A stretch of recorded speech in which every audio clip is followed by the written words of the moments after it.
बनल खे सटे नचब नहीं हम हो, झूठो के बबुआ न कर हुरदम हो। बनल खे सटे नचब नहीं हम हो, झूठो के बबुआ न कर हुरदम हो। होई जे व्यवस्था तत्काल में,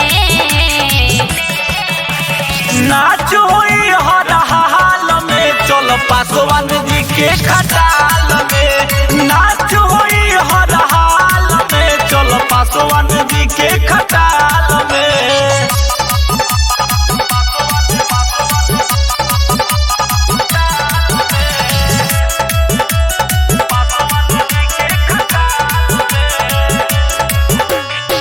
खटलो में बाबू तू भी सबल बार पली, केतनो पूछू करब बाकी दाल नहीं गली हो। साउंड ऑपरेटर बना जाई हो, पिकअप तोहार घेरा जाई हो।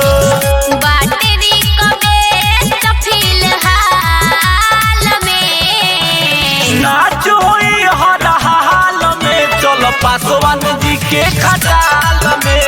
नाच होई हर हाल में, चल पासवान जी के खटाल में।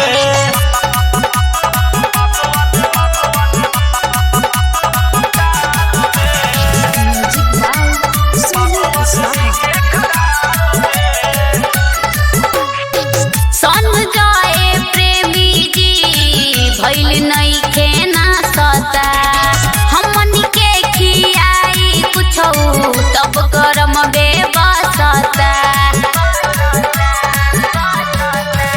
खुश कके रखबे त तोरो खुश मिली, साटा प्रोग्राम तोहे हर जगह मिली। रानी हरदम रहेली बबाले में, नाच होई हर हाल में, चल पासवान जी के खटाल में। नाच होई हर हाल में, चल पासवान जी के खटाल में। Anirudh recording studio Hajipur Vaishali.